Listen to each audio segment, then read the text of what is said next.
നിങ്ങളുടെ ഫേവറേറ്റ് സീരിയലുകൾ ടിവിയിൽ വരുന്നതിന് മുൻപേ സൺ നെക്സ്റ്റ് ആപ്പിൽ കാണാം. ഇനി എല്ലാവർക്കും മുൻപേ കാണൂ.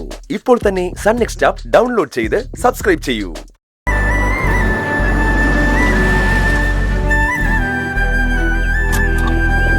ഞാൻ പോയിക്കോട്ടെ സർ. പാർവതി, ഒരു മിനിറ്റ്. ഇത് നിനക്ക് തരാൻ വേണ്ടി ഉത്സവ സ്ഥലത്ത് നിന്ന് വാങ്ങിയതാ.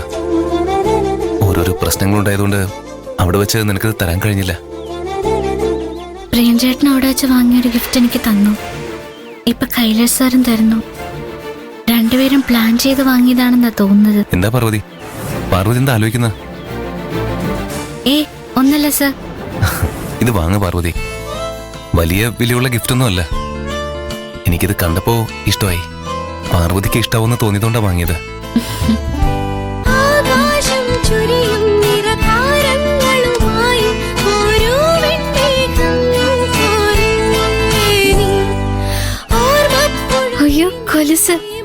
ഇഷ്ടമായോ പാർവതിക്ക്? ഇഷ്ടമായോന്നോ? ഒരുപാട് ഇഷ്ടായി. ഇത് ഇഷ്ടമാവും എനിക്കറിയായിരുന്നു. ഈ കൊലുസ് അണിഞ്ഞിട്ട് വേണം പാർവതി നാളെ കമ്പനിയിൽ വരാൻ. എന്നാ ഞാൻ പോയിക്കോട്ടെ സർ.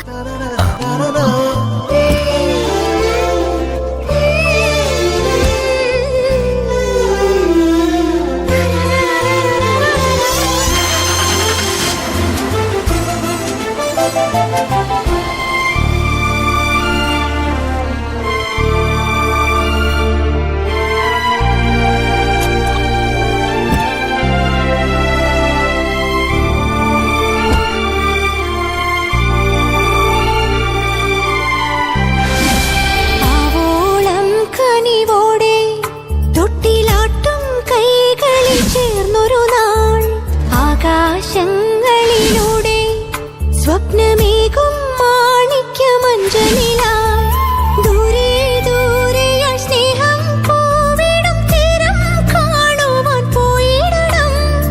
ഈ മണ്ണിൻ കാതിൽ ഗാനം തേങ്ങിയമർന്നിടുമ്പോൾ പേരറിയാ നൊമ്പരങ്ങൾ ആരോടെങ്കിലും ഓതിരണം. Hi madam. കൈലാഷോ, വരൂ. മാഡം ബിസിയാണെന്ന് തോന്നുന്നു. വേണമെങ്കിൽ ഞാൻ പോയിട്ട് പിന്നെ വരാം. ഒരു ബിസിയും ഇല്ല. കൈലാഷ് എന്താ ഇവിടെ? ഏതായാലും എന്നെ കാണാൻ വന്നതല്ലെന്നറിയാം. ഒരു ഫ്രണ്ടിനെ കാണാൻ പോകുന്ന വഴിയാ. വഴിയിൽ വെച്ച് പാർവതിയെ കണ്ടപ്പോ അവളെ ഡ്രോപ്പ് ചെയ്തിട്ട് പോകുന്നു വിചാരിച്ചു. ഇവിടെ വന്നപ്പോ മാഡത്തെ ഒന്ന് കാണണമെന്ന് തോന്നി. അപ്പോ കൈലാഷനെ ഓർക്കാറുണ്ടെന്ന് മാത്രമല്ല, പാർവതിയുടെ നാട്ടിൽ പോയി തിരിച്ചു വന്നതിന് ശേഷം ഞാൻ മാഡത്തെ മിസ് ചെയ്യുന്നുണ്ട്. കൈലാഷി പറഞ്ഞതെല്ലാം സത്യം തന്നെയാണോ? എന്നെ ഓർക്കാറുണ്ടോ? എന്നെ മിസ് ചെയ്യാറുണ്ടോ? അതോ ഇവിടം വരെ വന്നിട്ട് എന്നെ കാണാതെ പോയാ മോശമല്ലേന്ന് കരുതി വെറുതെ എന്റെ മുന്നിലേക്ക് വന്നതാണോ? മറ്റുള്ളവരെ ബോധിപ്പിക്കാൻ ഞാനൊന്നും ചെയ്യാറില്ല. മാഡം എന്റെ കൈക്ക് ഓയിൻമെന്റ് പുരട്ടി തന്നു, ആഹാരം വരെ തന്നു. ആ സമയത്ത് എനിക്കെന്താ തോന്നിയെന്നറിയോ? ഞാനൊരു 5 വയസ്സുള്ള കുട്ടിയാണെന്ന്, മാഡം എന്റെ അമ്മയാണെന്ന്. 5 വയസ്സുള്ള കുരുത്തം കെട്ട പയ്യനെ സ്നേഹത്തോടെ ഊട്ടുന്ന അമ്മ.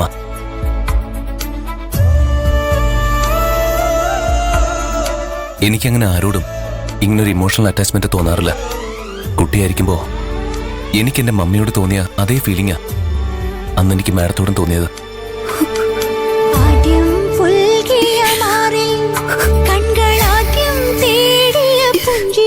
ആ സമയത്ത് മാഡം എന്നെ സ്നേഹത്തോടെ മോനെന്ന് വിളിച്ചിരുന്നെങ്കിൽ ഞാൻ അറിയാതെ എന്താ അമ്മയെന്ന് ചോദിച്ചു പോയെന്നെ.